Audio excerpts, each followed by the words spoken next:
जय हिंद दोस्तों। स्वागत है आपका हमारे और आपके प्यारे से यूट्यूब चैनल 92 एजू पर। तो ये वाला वीडियो है हमारा बीएससी सेकेंड ईयर के लिए सबसे पहला वीडियो, जो कि इस वाले चैनल में बीएससी फर्स्ट ईयर के जितने भी टॉपिक्स हैं फिजिक्स के और मैथ के वो सब पढ़ाए गए हैं। तो अगर आप फर्स्ट ईयर से हैं तो इस चैनल को देख सकते हैं पूरी तरह से, क्योंकि इस फर्स्ट ईयर के ऑलमोस्ट सभी वीडियो डले हैं। और अगर आप सेकेंड ईयर से हैं तो अपनी प्रिपरेशन यहाँ से स्टार्ट कर सकते हैं। तो आज से हम शुरू करते हैं इसमें बीएससी फर्स्ट ईयर, और ये है हमारा सबसे पहला वीडियो फिजिक्स का। और फिजिक्स का जो सबसे पहला यूनिट है वो है इलेक्ट्रोस्टैटिक्स। अगर आपने क्लास ट्वेल्थ अच्छे से पढ़ी है, क्लास ट्वेल्थ के जितने भी बेसिक्स हैं, क्योंकि उसमें भी इलेक्ट्रोस्टैटिक्स एंड मैग्नेटिक के बारे में है ये सब, तो अगर आपने क्लास ट्वेल्थ अच्छे से पढ़ी है तो इसमें आपको बिल्कुल भी दिक्कत नहीं जाने वाली है। जो सेकेंड ईयर है उसमें इसमें भी है कि विद्युत और चुंबक, इलेक्ट्रिसिटी और मैग्नेटिक, ये सब है इसमें। तो ज़्यादा भी दिक्कत नहीं जाएगी अगर आपने क्लास ट्वेल्थ अच्छे से पढ़ी है और उसके बेसिक्स अच्छे से कंप्लीट किए हैं। तो चलिए ज़्यादा बातें ना करते हुए अपने टॉपिक को स्टार्ट करते हैं। और पहला टॉपिक अपना इलेक्ट्रोस्टैटिक्स। तो इसमें हम पढ़ेंगे, सबसे पहले देखिए हम पढ़ेंगे स्थिर वैद्युत, जिसे इसे हिंदी में कहते हैं इलेक्ट्रोस्टैटिक को स्थिर वैद्युत। इसके बारे में हम पढ़ेंगे कि ये क्या होता है और कैसे उत्पन्न होता है, ये चीज़ें इसके बारे में पढ़ेंगे। फिर इसके बाद हम इसे पढ़ेंगे आवेश संरक्षण का सिद्धांत, आवेश संरक्षण का सिद्धांत। फिर इसके बाद हम पढ़ेंगे आवेश का क्वांटीकरण, क्वांटीकरण। बस आवेश का क्वांटीकरण इतना ज़्यादा इम्पोर्टेंट नहीं है, बस आपके लिए इतना बताने के लिए कि हाँ, अगर इससे रिलेटेड जो न्यूमेरिकल आ गया तो वो न्यूमेरिकल हम कैसे सॉल्व करेंगे। तो इसके बाद हम जानेंगे नंबर चौथा जो होगा वो होगा विद्युत क्षेत्र और विद्युत क्षेत्र की तीव्रता, electric field and intensity of electric field. इन चार चीज़ों पर इस वीडियो में हम चर्चा करेंगे। तो चलिए सबसे पहले देखते हैं इलेक्ट्रोस्टैटिक। सबसे पहला है अपना स्थिर वैद्युत। तो सबसे पहली बात है आपको वैद्युत लिखा मिल सकता है, वैद्युत और विद्युत। तो इसमें ज़्यादा कंफ्यूज नहीं होना है, दोनों एक ही चीज़ है, वैद्युत और विद्युत, ठीक है। तो स्थिर वैद्युत को हम इस प्रकार समझ सकते हैं कि स्थिर वैद्युत मतलब जो विद्युत है अपनी वो स्थिर है। इसका मतलब ये होता है कि विद्युत प्रवाहित नहीं हो रही। जैसे तार में विद्युत धारा प्रवाहित होती है, इलेक्ट्रॉन आते जाते हैं तो विद्युत धारा वहाँ पर प्रवाहित होती है, लेकिन यहाँ पर विद्युत धारा प्रवाहित नहीं होती। तो वहाँ पर स्थिर वैद्युत से उस वैद्युत को हम कहते हैं स्थिर वैद्युत।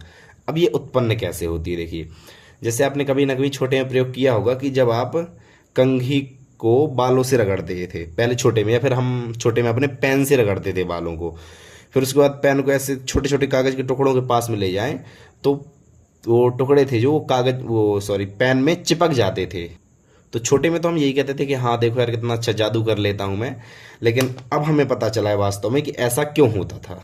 तो इसका कारण ये है कि जब हम दो पदार्थों को आपस में रगड़ते हैं तो उसमें वस्तुओं को आकर्षित करने का गुण आ जाता है। जो हल्की वस्तुएं होती हैं उन्हें आकर्षित करने का गुण आ जाता है, और जिस पदार्थों में ये गुण उत्पन्न होता है उन्हें हम इलेक्ट्रीफाइड वस्तुएं कहते हैं, विद्युन्मय वस्तुएं कहते हैं। और इनमें जो भी विद्युत उत्पन्न होती है उस विद्युत को हम कहते हैं स्थिर वैद्युत। अब ये उत्पन्न किस कारण से होती है, चलिए देखते हैं। जैसे आपने देखा होगा कि मान लो ये परमाणु है, तो ये नाभिक होता है बीच में, ठीक है। अब नाभिक में होते हैं प्रोटॉन और न्यूट्रॉन, ठीक, और इलेक्ट्रॉन उसके चारों ओर चक्कर लगाते रहते हैं, ठीक है। यहाँ तक तो आता है सबको। और आप ये भी जानते हैं कि जितना प्रोटॉन पर धनावेश होगा, प्रोटॉन पर धनावेश होगा वो इलेक्ट्रॉन के ऋणावेश के बराबर होगा। बस माइनस चिन्ह लग जाएगा, लेकिन प्रोटॉन में जितना भी धनावेश होगा वो इलेक्ट्रॉन के ऋणावेश के बराबर होगा। न्यूट्रॉन पर तो आवेश होता नहीं, ये तो उदासीन है। और ये चीज़ भी आप जानते हैं कि number of proton equal to number of electron, मतलब प्रोटॉन की संख्या और इलेक्ट्रॉनों की संख्या तो नाभिक में बराबर होती है। अर्थात जो परमाणु अगर नॉर्मल कंडीशन में हमारा, तो वो विद्युत का उदासीन होता है। मतलब उदासीन से ये कह सकते हैं कि ना ही उसमें ज़्यादा ऋणावेश होता है ना ही धनावेश होता है, दोनों बराबर होते हैं।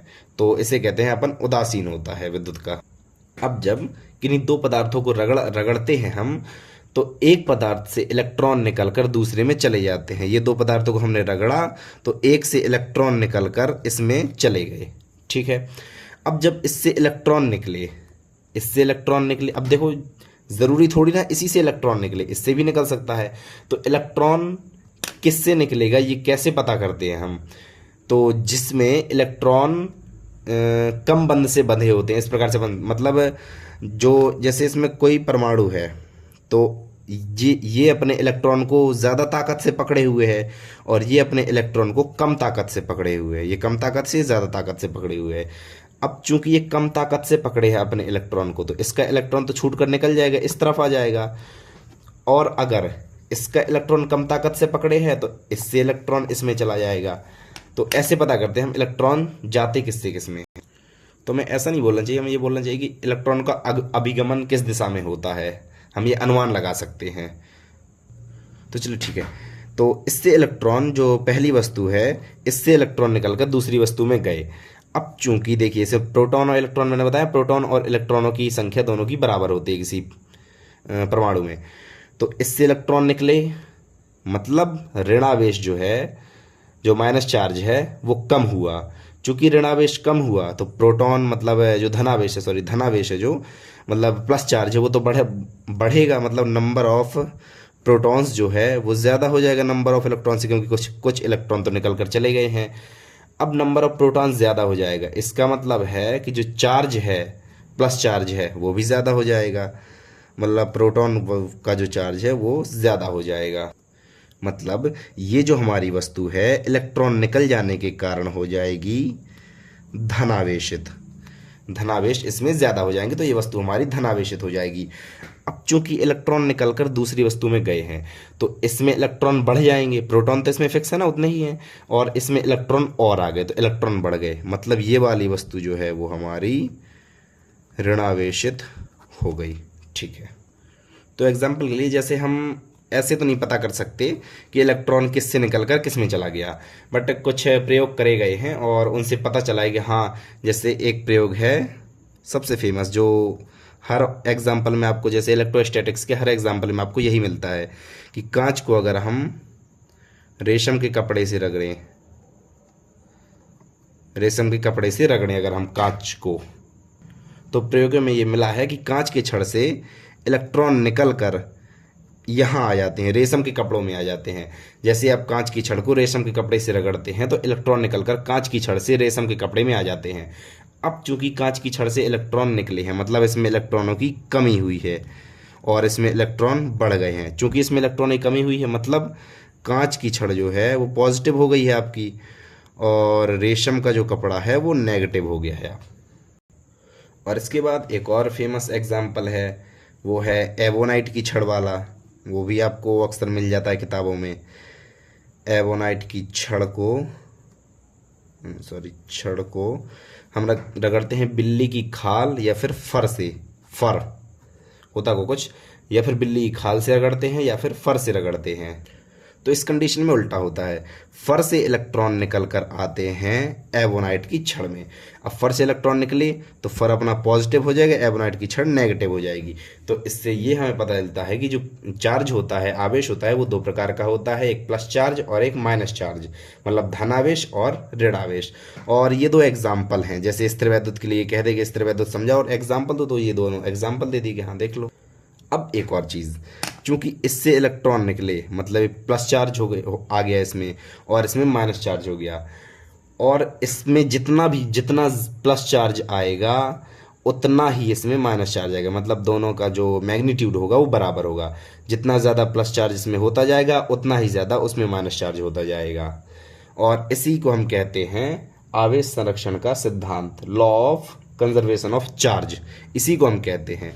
तो स्थिर वैद्युत कंप्लीट हुआ और आवेश संरक्षण का सिद्धांत। आवेश संरक्षण में बस इतना बताना था कि इससे इससे चार्ज जितना ज़्यादा, इसमें चार्ज जितना ज़्यादा आएगा उतना ही चार्ज, और उल्टा अपोजिट चार्ज, मतलब अगर इसमें प्लस आता है तो उसमें माइनस आएगा, तो उतना ही और अपोजिट चार्ज दूसरी वस्तु में आएगा। और जो आपका आवेश संरक्षण का सिद्धांत है वो सभी परिस्थितियों में लागू होता है, हर कंडीशन में लागू होता है, इसलिए यह एक सार्वत्रिक सिद्धांत है, यूनिवर्सल सिद्धांत है ये। तो अब देखते हैं हम अपना आवेश का क्वांटीकरण, तीसरी चीज़ आवेश का क्वांटीकरण।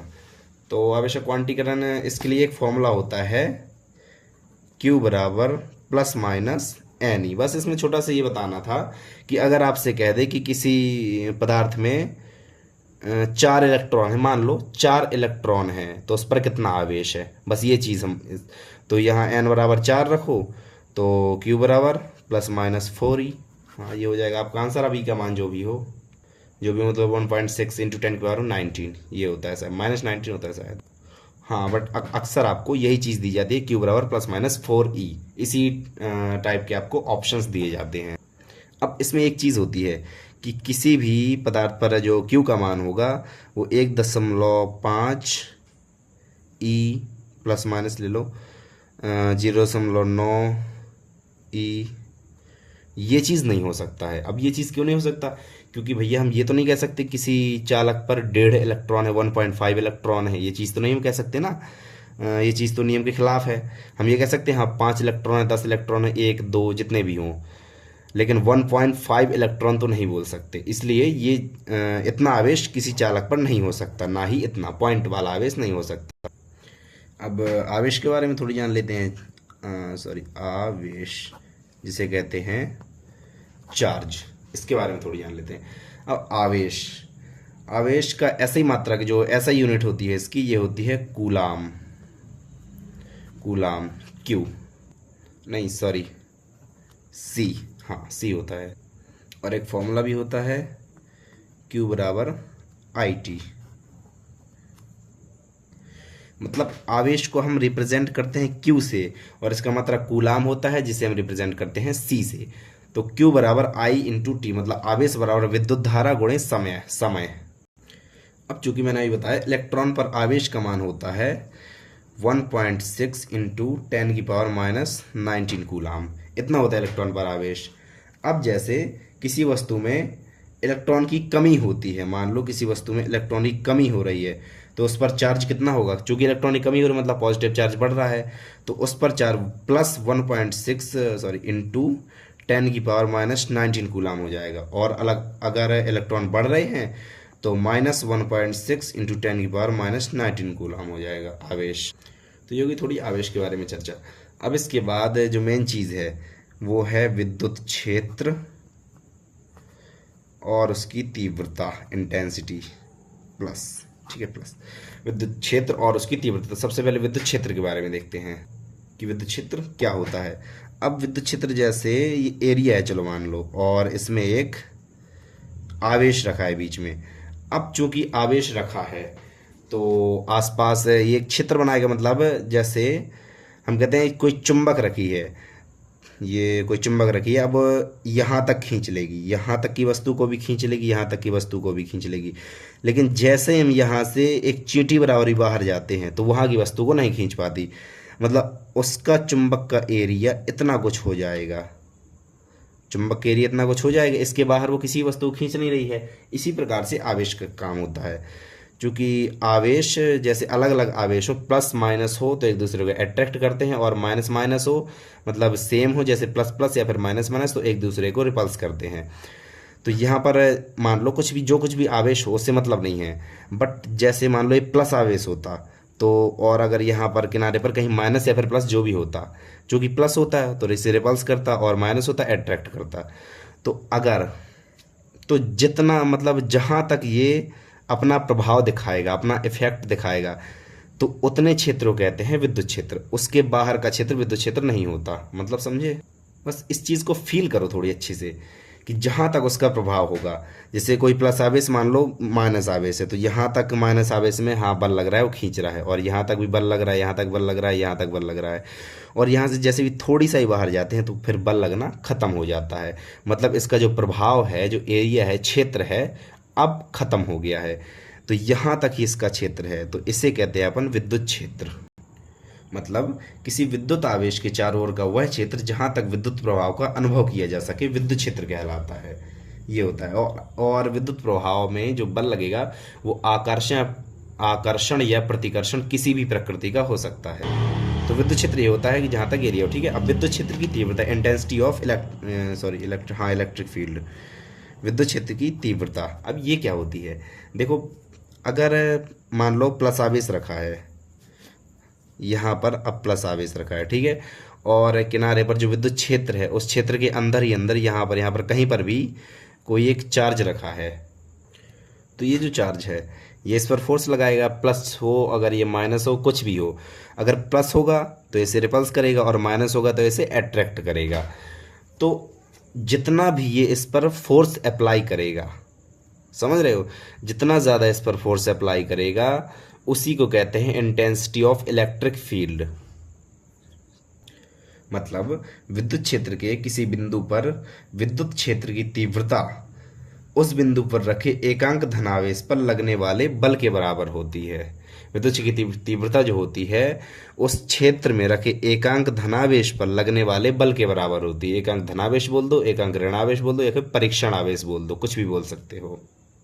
तो विद्युत क्षेत्र क्या होता है, जितना एरिया हो किसी आवेश के चारों, जिस एरिया जहाँ तक उसका प्रभाव हो उसे कहते हैं विद्युत क्षेत्र। और विद्युत क्षेत्र की तीव्रता जितना प्रभाव हो, मतलब जितना बल लगाए वो अपने आसपास के आवेश विद्युत क्षेत्र के अंतर्गत, तो उसे कहते हैं विद्युत क्षेत्र की तीव्रता। और विद्युत क्षेत्र की तीव्रता को अपन ई से रिप्रेजेंट करते हैं, एंड ये एक वेक्टर क्वांटिटी है, सदिश राशि है एक तीव्रता। और इसका फॉर्मूला होता है ई वेक्टर बराबर एफ वेक्टर बटे क्यू जीरो। एफ वेक्टर आप जानते हैं सदिश बल सदिश राशि होती है, तो ई वेक्टर बराबर एफ वेक्टर बटे क्यू जीरो। मतलब एकांक आवेश पर लगने वाला बल विद्युत क्षेत्र की तीव्रता कहलाता है। समझ में आई, बल और बटे आवेश, तो एकांक आवेश पर लगने वाला बल विद्युत क्षेत्र की तीव्रता कहलाता है। और इसकी जो यूनिट होती है वो होती है, अब देखो यूनिट कैसे, बल का मात्रक क्या होता है, बल की यूनिट क्या होती है, फोर्स की न्यूटन प्रति, मतलब बटे लगाए तो पर, न्यूटन पर या फिर प्रति, कुछ भी बोल दो। और क्यू जीरो आवेश, आवेश का मात्रक क्या होता है, कूलाम, तो इसका मात्रक होता है न्यूटन पर कूलाम, न्यूटन प्रति कूलाम। और अगर हम कह दें कि आवेश पर कितना बल लग रहा है, तो एफ वेक्टर बराबर क्यू जीरो ए वेक्टर। क्यू जीरो क्या है, क्यू जीरो है हमारा परीक्षण आवेश। परीक्षण आवेश प्लस आवेश और माइनस आवेश कुछ भी हो सकता है आपका। इसका मतलब होता है परीक्षण आवेश का मतलब कि जिस आवेश पर आप लोग प्रयोग कर रहे हो, जिस आवेश को लेकर प्रयोग कर रहे हो, तो उसे कहते हैं परीक्षण आवेश। तो ये हुए आज के हमारे सारे टॉपिक्स कंप्लीट। अगले वीडियो में हम कूलाम का नियम, जो एफ बराबर है 1/4πε0 Q1 Q2 बटे आर स्क्वायर, ये है, इस कूलाम का नियम के बारे में हम सबको जितनी भी जानकारी चीज़ें होती हैं वो सब सीखेंगे। और इसके कुछ जो छोटे छोटे टॉपिक हैं उनके बारे में भी देखेंगे। तो इस वीडियो देखने के लिए थैंक यू सो मच, और पढ़ाई करते रहें। All the very best.